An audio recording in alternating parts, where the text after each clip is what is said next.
Nunca fui chamado de reverendo tanto na minha vida quanto agora. Queridos, glórias a Deus, alegria estar aqui de volta, depois de 7 anos sem vir ao Brasil.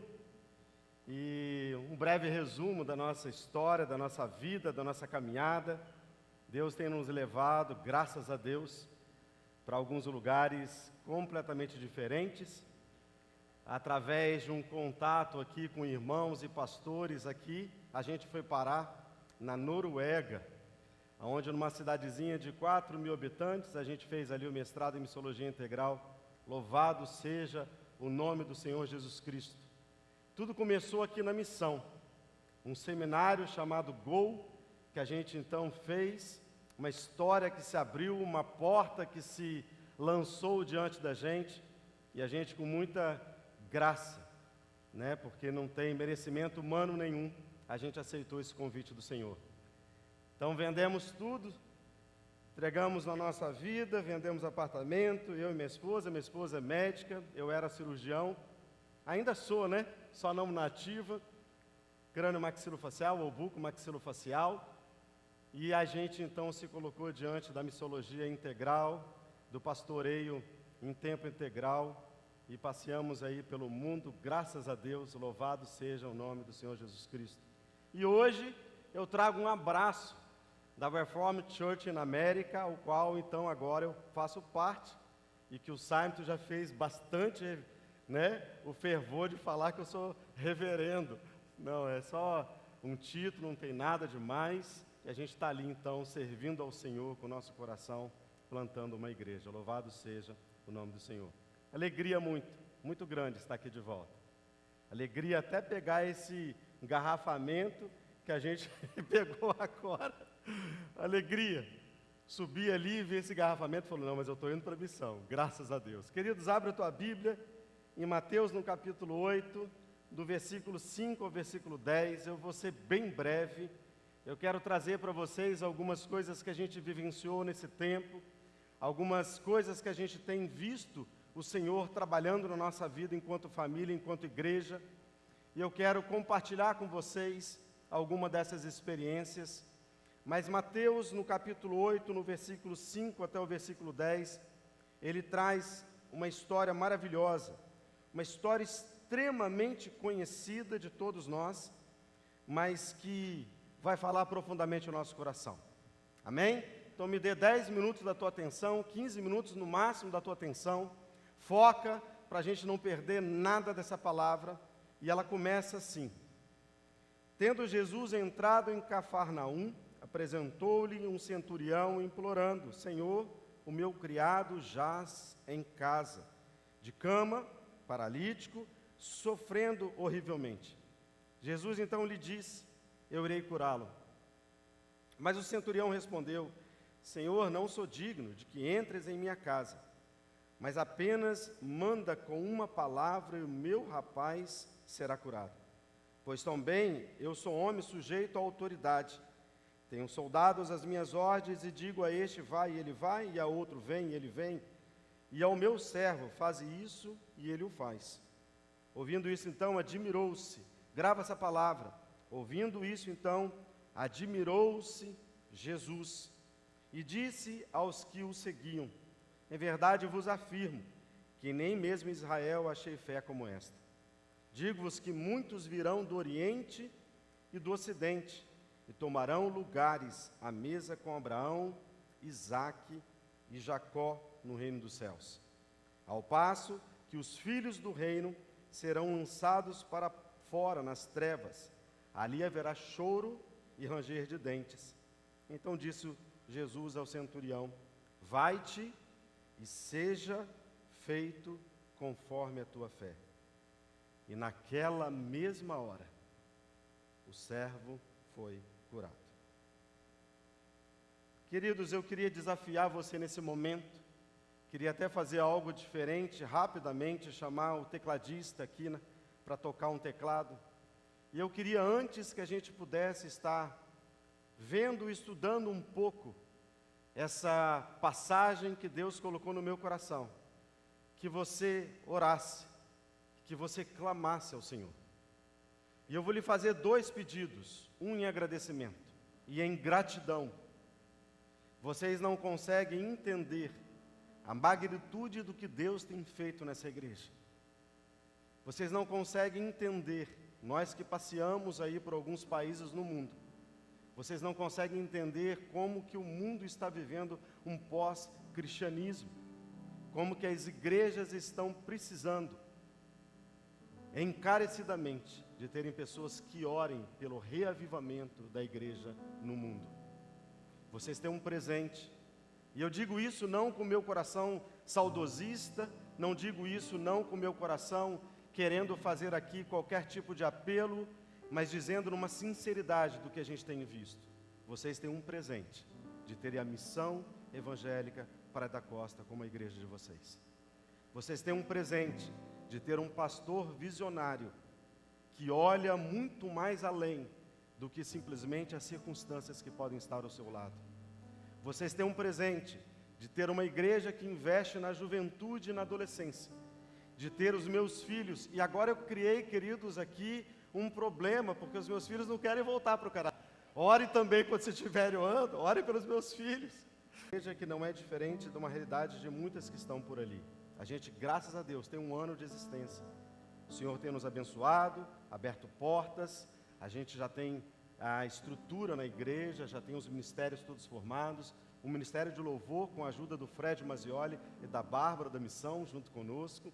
A gente tem, graças a Deus, recebido do Senhor por graça, não por merecimento, muito mais do que a gente podia sonhar e imaginar. Mas a nossa realidade lá é um grupo de jovens que, graças a Deus, nós temos 7. Graças a Deus, nós temos 5 adolescentes. Graças a Deus, nós temos uma igreja que já passou de 100 membros. Graças a Deus. Porque essa é a realidade da igreja fora da missão evangélica Praia da Costa. Em muitas igrejas. Vocês têm um presente. Eu queria que vocês orassem em agradecimento pelo que Deus tem colocado na vida de vocês. E outro, que vocês orassem pela severidade do cumprimento da palavra de Deus. O que a gente tem visto no decorrer da nossa caminhada é que muitas igrejas têm negociado a palavra do Senhor, em prol talvez de um entretenimento, em prol de uma casa cheia, em prol talvez de criar um hábito mais contemporâneo. Eu queria que vocês orassem, porque essa igreja preza pela palavra de Deus.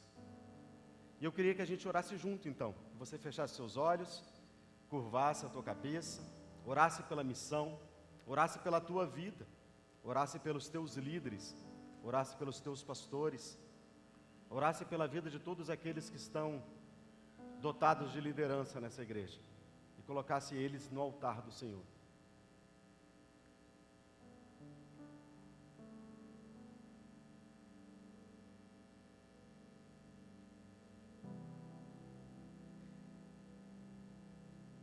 Nesse mesmo momento que você está orando,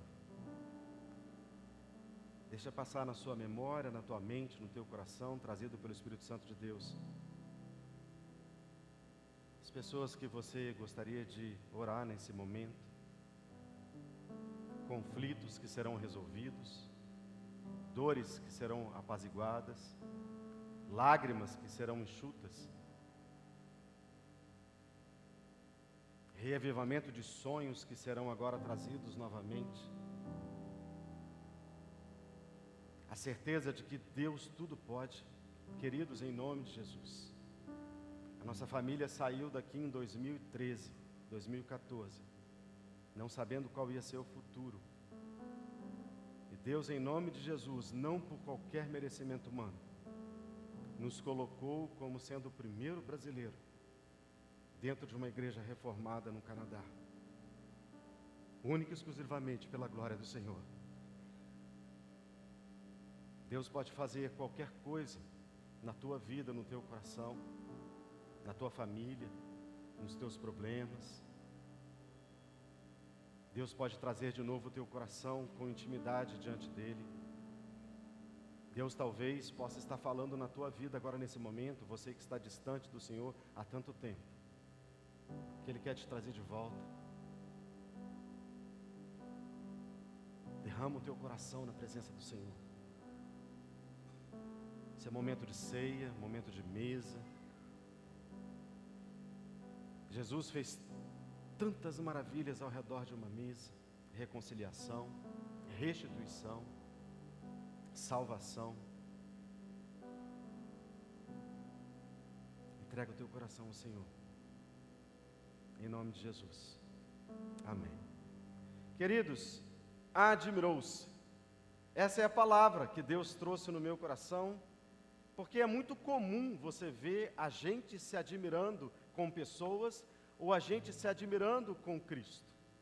É muito comum a gente passeando em determinadas situações em que a gente já esteve, escolas que a gente já passou, curso de formações que a gente já fez, escutar testemunho de algumas pessoas que viveram durante 20, 23 anos, como por exemplo um professor que a gente teve, que viveu durante todo esse tempo no campo missionário na Nigéria, e que tem testemunhos maravilhosos. A gente saía dessas aulas admirados.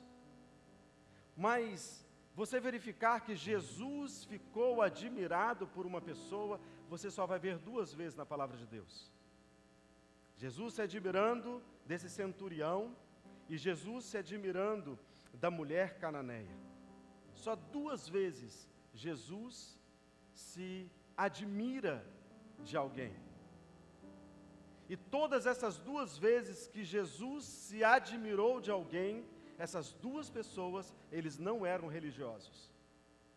Essas 2 pessoas não estavam obrigatoriamente servindo ao Senhor dentro de um templo ou dentro de uma igreja, porque eles tinham a igreja dentro do coração. Viemos todas as vezes aos cultos, louvado seja o nome do Senhor por isso. E aqui aprendemos, aqui enchemos os nossos corações para servir, aqui aumentamos a nossa fé porque escutamos a palavra de Deus, porém isso tem que estar enraizado dentro do nosso coração. Porque às vezes quando você sai admirado por Jesus, Jesus se admirou 2 vezes. E eu quero ser bem breve, e eu quero entender de Jesus nas Escrituras, por que ele se admirou de um centurião. E a primeira verdade que eu encontro, que Jesus se admira desse homem, é que esse homem, ele teve a condição e a atitude de servir ao outro além da tua própria conveniência. Eu estava 2017, acho que 2017, trabalhando junto com uma indiana, e aqui eu não vou citar alguns nomes eu posso falar fictícios, porque são pessoas que trabalham em campo ainda de perseguição religiosa. Mas essa eu posso falar porque ela me deu a liberdade de falar, chamado Dipa, essa mulher. E essa mulher, a gente tinha todos os dias, pastor Simon, a gente tinha um momento de oração na base missionária ao qual a gente servia, onde a gente orava por todos esses missionários que estavam em campo. E ela toda vez com muita alegria, ela não apresentava nenhum problema, ela não apresentava nenhuma petição, mas mesmo assim a gente orava. Uma determinada ocasião, quando estávamos orando, o Espírito Santo encheu o nosso coração, e eu perguntei para ela: Dipa, está tudo bem com a tua vida? Ela falou: lógico, pastor, sempre tem que estar bem, com Jesus sempre tem que estar bem. Eu falei com ela: Dipa, eu entendo tudo isso. A gente ora e eu entendo tudo isso que você tem passado. Mas eu vou lhe perguntar de novo, eu quero uma resposta do teu coração. Está acontecendo alguma coisa? E ela com o mesmo sorriso nos lábios, 9h30 da manhã, começando a nossa devocional naquele centro, com o mesmo olhar e brilho nos olhos. Ela virou para mim e falou bem assim: eu moro com minha mãe, você sabe disso. A vila onde eu moro, os hindus agora fizeram uma reformulação de lei social, onde não pode ter nenhum outro tipo de religião. E eles entraram na minha casa, colocaram a minha mãe dentro do banheiro e disseram: a única condição que você vai ter é que a sua mãe não veja o que vai acontecer com você. Negue a Cristo. E ela virou e falou bem assim: de jeito algum. Trouxeram ela para a sala, bateram nela durante toda a manhã. A mãe dela, já idosa, escutava dentro do banheiro, onde ela estava trancafiada, os gritos da filha. A gente se assustou com aquilo, sabia que podia acontecer, mas nos assustamos enquanto base. O diretor da base então falou conosco: alguém tem que ir para dar suporte à DIPA. E ele então foi: você toma conta da base, conta do escritório missionário, que eu vou para a Índia. E de lá ele me liga, depois de 2 dias, com ela, com um sorriso maravilhoso nos lábios, e dizendo assim: vamos orar pela DIPA. E eu então comecei a pensar: vamos orar, porque ela está passando por algum tipo de problema físico, pelo trauma. E ele falou assim: não, vamos orar para a DIPA, porque a DIPA vai e decidiu ir para onde está o núcleo da perseguição religiosa. E quando eu escutei aquilo, eu falei assim: DIPA, você tem certeza que você vai para lá? Ela falou: pastor, qual outra certeza maior que eu posso ter na vida, se não servir como Cristo nos serviu? Se não dar a minha vida como Cristo deu a vida? Queridos, a primeira marca do centurião que eu vejo é a atitude de servir ao outro, além da tua própria conveniência. Ele se levanta, vai até Cristo e clama por um servo. E todos vocês sabem que na cultura daquela época, o servo era nada. Ele era uma figura substituível por qualquer outra que viesse servir na casa. Está doente? Troca. Está enfermo? Coloca para além dos olhos e da vista. Não está podendo servir? Chama outro que ainda tem força muscular para isso. Porém, esse centurião, revestido da autoridade de Cristo Jesus, e eu e você, como igreja de Cristo, temos que nos revestir dessa mesma autoridade. Ele entendeu que a atitude de servir ao outro, além da própria conveniência, chamou a admiração de Cristo Jesus. Queridos, em nome de Jesus, tem muita gente precisando do nosso auxílio, da nossa ajuda, do nosso ir, da nossa abraço querido, da nossa mão que sustenta. Tem muitas pessoas, queridos, necessariamente precisando escutar de Cristo Jesus. Mas não através somente de evangelismo, mas através de atitudes. Através de um abraço querido, através de um suporte que por muitas vezes nós podemos dar. Eu moro no Canadá, numa avenida que sobe assim, e do lado da onde eu subo para ir para minha casa, tenho, na multiculturalidade do Canadá, tem um templo enorme budista, enorme, budista tibetano. Do lado tem uma mesquita, do lado tem uma sinagoga, do lado tem uma outra religião zoroastral, que eu não sei qual que é. A gente vive num contexto pós-cristão, num país de primeiro mundo. A atitude de servir, por muitas vezes, abre portas. A atitude de servir, por muitas vezes, coloca você em lugares aonde ali vai ser plantado o reino do Senhor. Então, a atitude de servir chamou a atenção de Cristo Jesus, além da própria conveniência. É uma pergunta que eu te faço nessa manhã, e gostaria que você refletisse. O que você tem feito além da tua própria conveniência para servir a Cristo Jesus? Em determinada ocasião, a gente foi almoçar na Turquia, em Izmir, com um jovem de 33 anos. Esse eu não vou citar o nome. E esse jovem, então, a gente foi levado até ele para almoçar com ele, para a gente conversar e descobrir o testemunho que ele poderia dar. E ele falou assim, com 16 anos de idade, eu morava no Kurdistão, no norte da Turquia. E com 17 anos de idade, eu, neto de imã para que todos aqui saibam, é o sacerdote islã, é o que coordena toda a vila muçulmana dos países mais radicais. E ele então sonha com um sonho onde aparece para ele uma figura angelical, um ser que ele não sabia até então quem era ou qual era o nome, dizendo para ele, sai da tua casa, vai até Esmirna, e você vai chegar numa grande casa, com uma grande porta. Até então não tinha sido dito para ele que seria uma biblioteca, mas você vai até esse local. E quando você chegar nesse local, se a porta ainda não estiver aberta, você espera, porque lá dentro tem um livro que eu quero que você leia. Esse jovem com 17 anos de idade, sai da sua região, entra num ônibus e vai até Esmirna.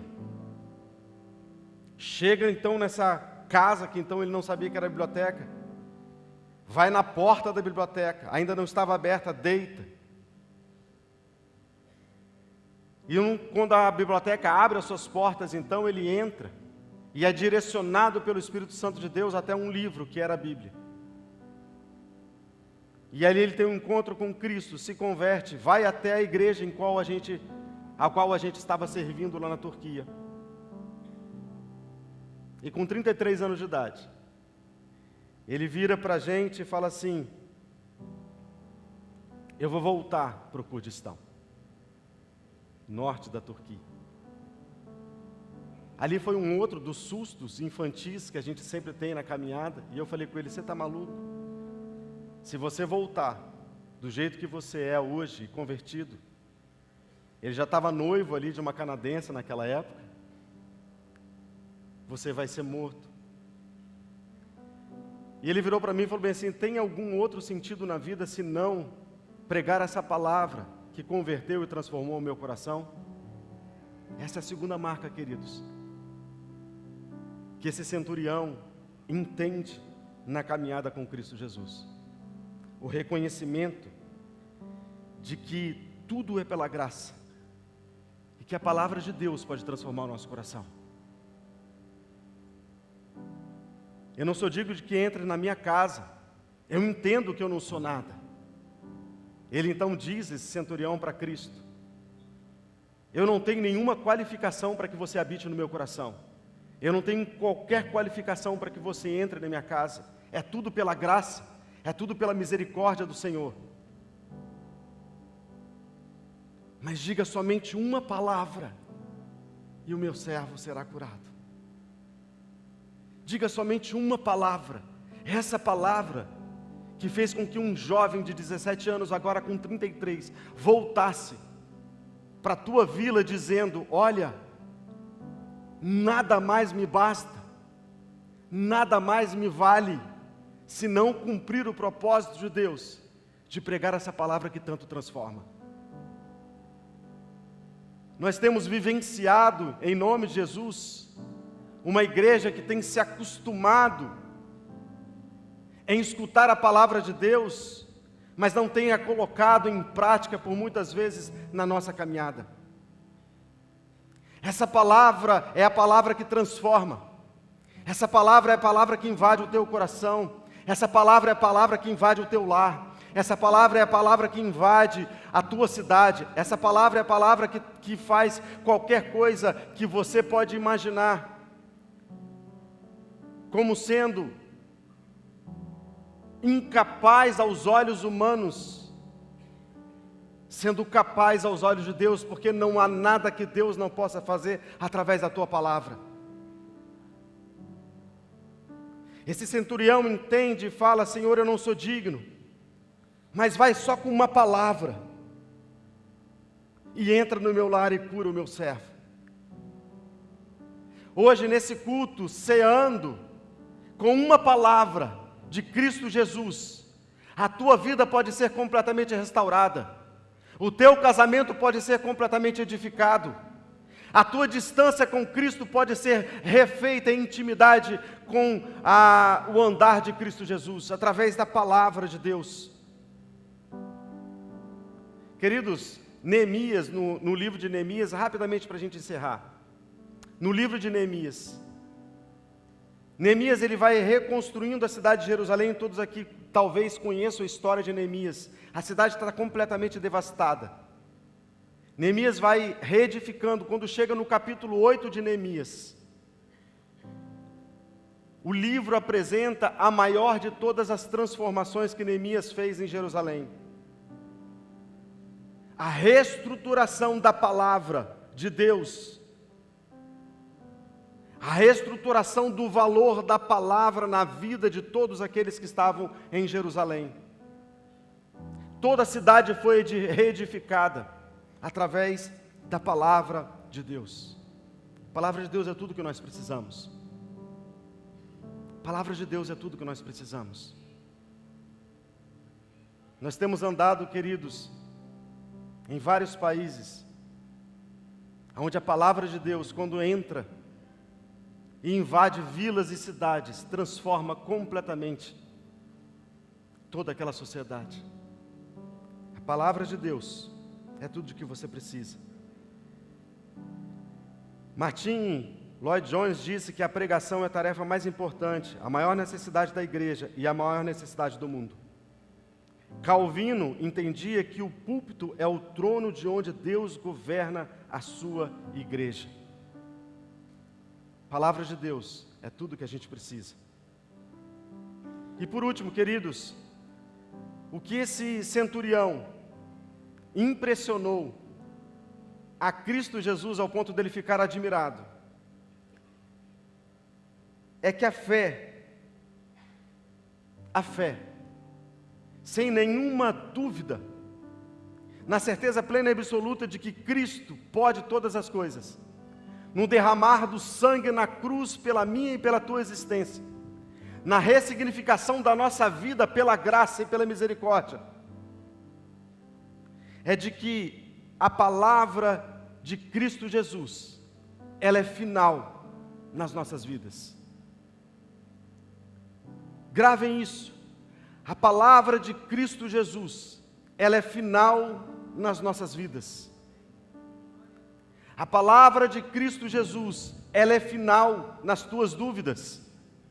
Se você veio hoje, nesse culto, trazendo qualquer inconstância na tua fé, se você veio hoje nesse culto pensando que talvez não tenha jeito para o teu problema, se você veio hoje nesse culto talvez imaginando que não tenha solução para aquilo que você já carrega há 10 anos, há 15, há 20, Débora, na palavra de Deus, a profetisa, ela disse que ela viu um problema de 20 anos e se levantou para reformular toda aquela cidade de Israel.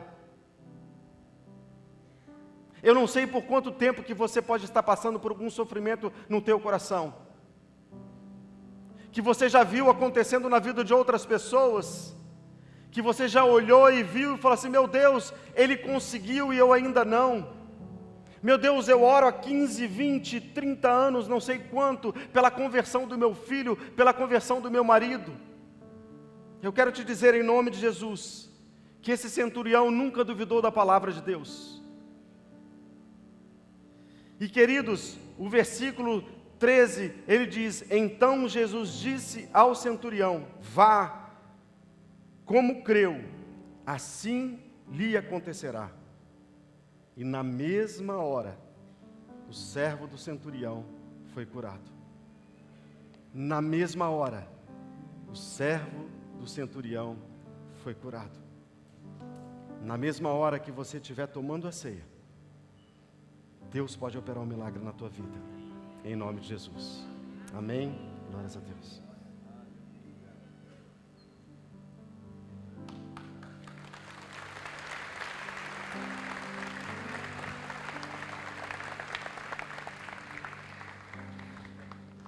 Você crê nisso? nós vamos cear, como Jesus ensinou e deixou para que assim fosse feito na igreja até o dia que ele voltasse. Quando ele rasga o pão e ele diz: este é o meu corpo, que é dado por amor de vós. Comei dele todos. Eu gosto dessa palavra todos, porque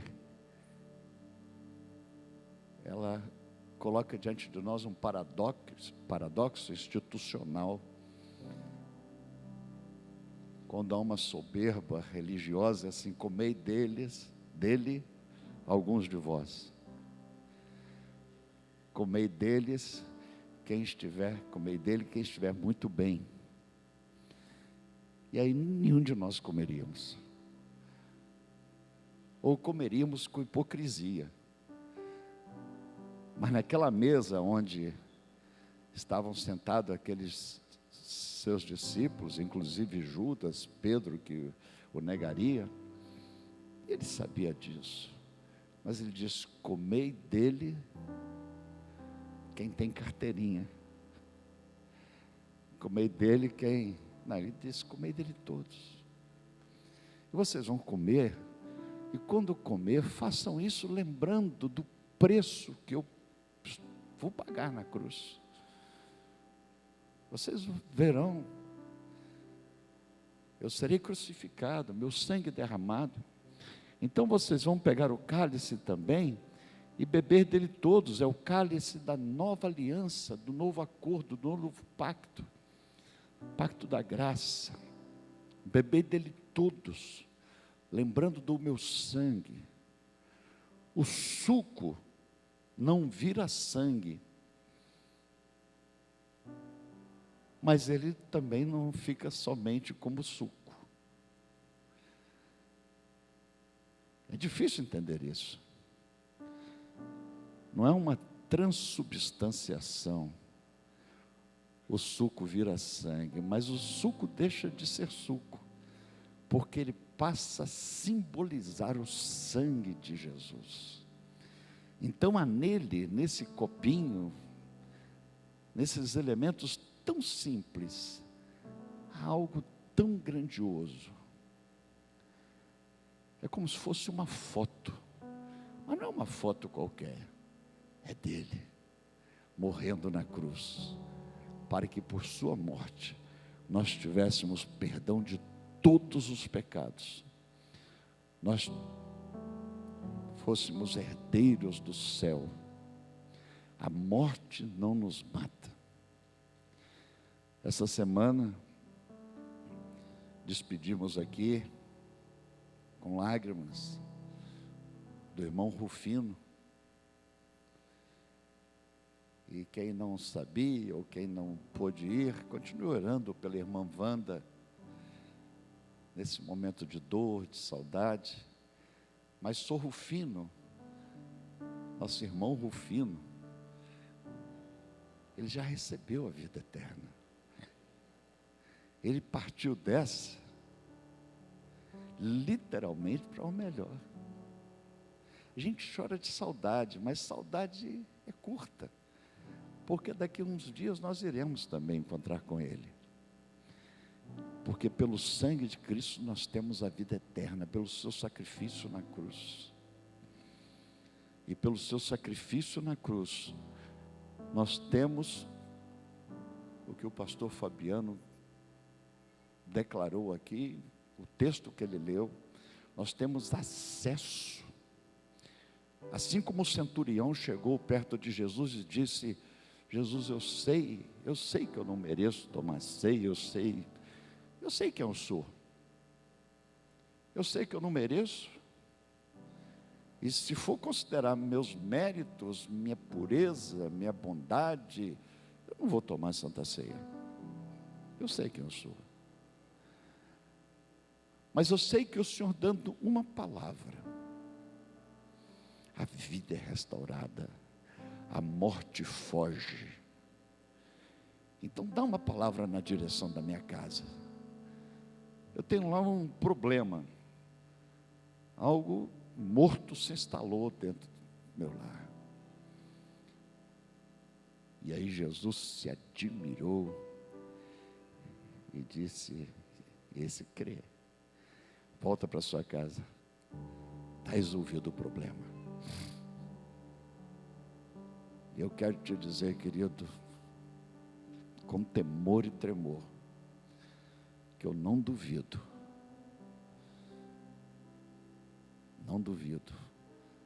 da repetição dessa ação de Jesus hoje, a partir daqui, quando estivermos ceando, recebendo a lembrança da purificação, da vida eterna, do acesso a Deus, e ao mesmo tempo Ele ministrando em nós. Volta com a cabeça erguida, volta com um sorriso, com esperança,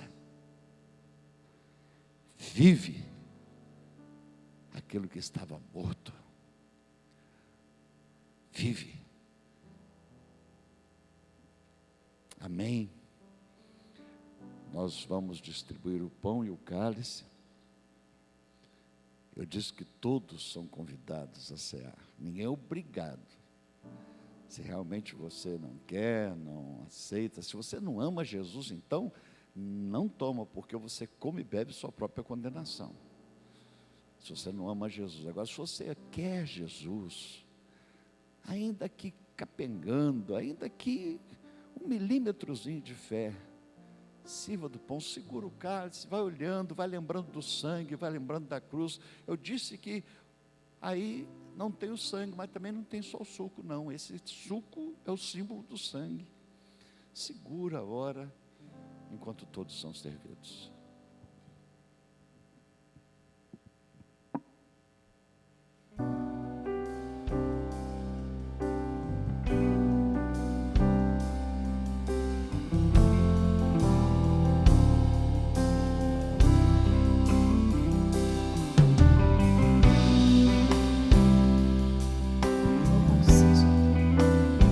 Adore ao Senhor.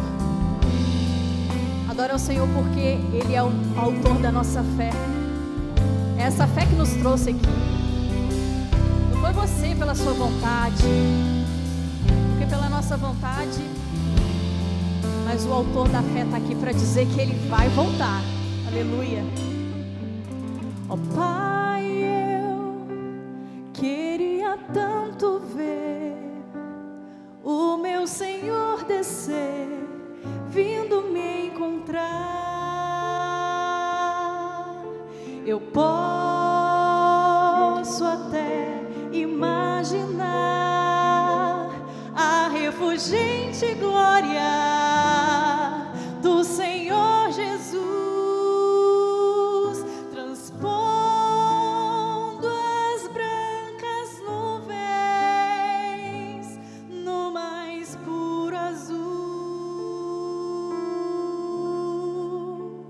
onde nem sul nem norte existirá. E em meio a lágrimas, sorrisos de alegria e de prazer, eu que era cego agora posso ver, contemplar, enfim. Por isso eu canto glória,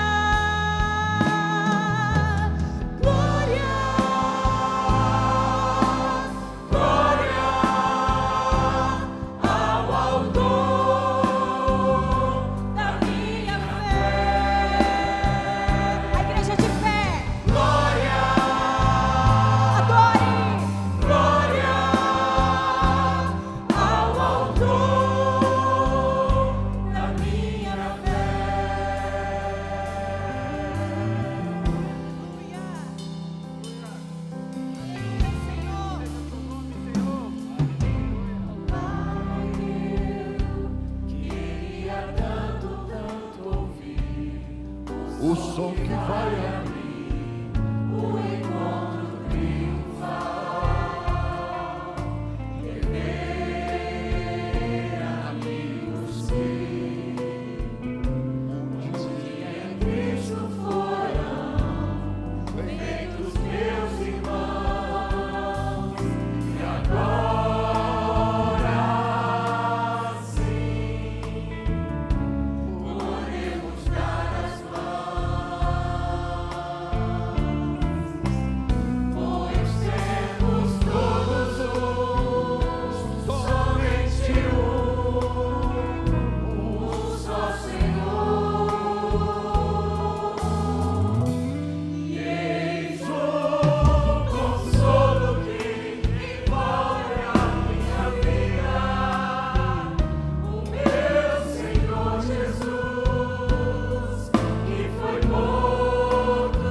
Aleluia!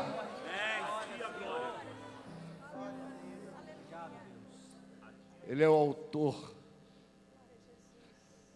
dessa fé que está em nós. Que nos faz crer que porque ouvimos a palavra, nós voltaremos e encontraremos coisas surpreendentes, agradáveis, mudanças do lado de fora. Cause admiração no Senhor. Ah, Senhor, eu quero causar admiração em Ti, como a Cananeia e como o centurião. Eu quero causar admiração quando eu beber desse cálice, comer desse pão. Eu quero causar admiração. O Senhor vai ficar tão admirado com todos nós aqui, porque o Senhor vai perceber que nós vamos sair daqui crendo que o mês de setembro não será como os outros, que a semana não será como a outra. Só vai ficar admirado que nós vamos sair daqui como quem já tem aquilo que ainda não tem, mas porque nós cremos que teremos. Amém? Glória ao Senhor, glória ao Senhor, glória ao Senhor, ao dono da minha fé. Glória ao Senhor, glória ao Senhor, ao dono da minha fé.